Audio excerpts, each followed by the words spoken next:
दोस्तों नमस्कार, मैं रमू सिंह न्यूज पोस्टमार्टम कार्यक्रम में आज महापौर योगेश ताम्रकार द्वारा 2023 में किए गए 4 भारी भरकम विकास कार्यों की हम चर्चा करेंगे, क्योंकि इन 4 विकास कार्यों के होर्डिंग्स शहर में लगे हुए हैं। होर्डिंग्स महापौर की तरफ से हो नहीं सकते, स्वाभाविक है नगर निगम ही इन होर्डिंग्स का खर्च उठाएगा। नगर निगम का मतलब जनता, शहर की जनता के जेब से लगने वाले टैक्स का पैसा। इन होर्डिंग्स में एक परंपरा और बदल दी गई है इस कार्यकाल में। पहले महापौर और स्पीकर दोनों होर्डिंग्स में दिखते थे, अब स्पीकर कहीं नहीं दिखते, क्योंकि इसकी वजह यही दोनों बता सकते हैं। चलिए चारों विकास कार्यों का पोस्टमार्टम खबर के आधार पर करते हैं। वेंकटेश मंदिर में बनाया गया है। बहुत अच्छा लग रहा है वेंकटेश मंदिर का नजारा देखकर, मगर जानते हैं 9.5 करोड़ के लगभग लग गया है वेंकटेश लेक को बनाने में। मैं तो सिर्फ इसलिए आप लोगों को यह बता रहा हूं क्योंकि यह 9.5 करोड़ वसूले आप लोगों से ही जाएंगे, विभिन्न प्रकार के टैक्स लगाकर।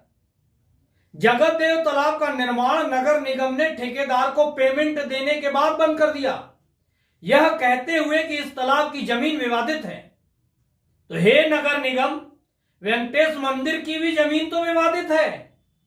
जगत देव तालाब का काम बंद और वेंकटेश मंदिर का निर्माण पूर्ण। आखिर शहर के लोगों के साथ यह दोहरा व्यवहार क्यों? वेंकटेश मंदिर में नगर निगम निर्माण नहीं कर सकता, यह बात भाजपा नेता पुष्पेंद्र प्रताप सिंह भी बोल चुके हैं, फिर भी निर्माण हुआ। वेंकटेश मंदिर में अतिक्रमण भी है।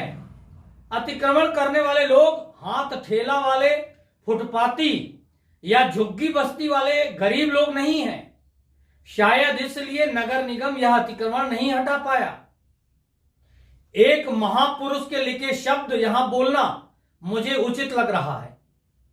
उन्होंने लिखा कि इस जन्म में तुम्हें न्याय नहीं मिल सकता, सिर्फ कानून मिलेगा। कहने का मतलब गरीब के लिए हजारों कानून बता दिए जाते हैं और संपन्न, सक्षम, अमीर के लिए हजारों रास्ते बचने बचाने के लिए निकाल लिए दिए जाते हैं। चलिए दूसरे विकास की बात करें। संतोषी माता मंदिर के पास स्थित तालाब का कायाकल्प हो गया है। यह काम भी 8 करोड़ से अधिक में हुआ है। इस तालाब के इर्द गिर्द भी अत्यधिक अतिक्रमण बना हुआ है, मगर कौन पचड़े में पड़े। हमें तो स्मार्ट सिटी के बजट को खर्च करने में मतलब था, मतलब है और मतलब रहेगा, क्योंकि दान करे सब काम, इसलिए सारा मतलब बजट से है। तीसरे काम ने तो कमाल ही कर दिया। लेक नेक्टर, वाह क्या कमाल की जगह बनाया गया है। वैसे लेक नेक्टर का मामला लोकायुक्त को जांच के लिए दिया जाना चाहिए। लेक नेक्टर के मामले को विधानसभा में भी उठाया जाना चाहिए, मगर सतना विधायक हैं तो कांग्रेस के, विपक्षी दल के होने के बावजूद कभी नगर निगम के मामले नहीं उठाते। तभी तो उन पर आरोप लगते हैं वह महापौर से मिले हुए हैं, वह भाजपा से भी मिले हुए हैं। लेक नेक्टर को बनाने में लगभग 1 लाख ट्रक से अधिक का मटेरियल खोदा गया होगा। अब यह मटेरियल लेक नेक्टर झील बनाने वाले ठेकेदार ने खोदा है, तो वह मटेरियल गया कहां? और अगर लेक नेक्टर बनाने वाले ठेकेदार ने यह मटेरियल नहीं खोदा, तो फिर ठेकेदार ने इसे खोदने का बजट पैसा क्यों लिया? दूसरा सवाल, फिर यह मटेरियल खोदा किसने? इसकी भी जांच होना चाहिए। मगर लोग सवाल उठाएंगे तब तो।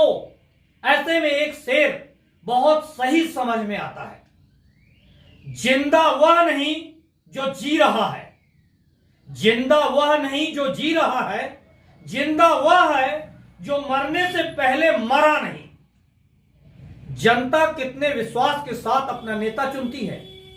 न पक्ष जनता के हित में काम कर रहा है, न विपक्ष सवाल उठा रहा है, तो फिर खाने दिया जाए, सतना को चारागाह बनने दिया जाए। नगर निगम ने चौथा काम किया नगर वन के निर्माण का। शहर में वन यानी जंगल बनाया गया है। चलिए महापौर को बधाई, नगर निगम को भी बधाई। वैसे यह भी कोई बताएगा इन चारों विकास कार्यों पर कुल कितना बजट खर्च हुआ है? इन चारों विकास कार्यों से सतना के कितने बेरोजगारों को काम मिला है? इन चारों विकास कार्यों से सतना कितना स्मार्ट हुआ है? इन चारों विकास कार्यों से किसका कितना और कौन सा भला हुआ है? आज एक नई जानकारी आप लोगों को और दूं सतना नगर निगम के बारे में। चलिए, कल भी तो एक नई खबर का न्यूज पोस्टमार्टम करना है। आज की यह खबर कैसी लगी कमेंट्स बॉक्स पर लिखकर बताएं। बहुत बहुत धन्यवाद दोस्तों।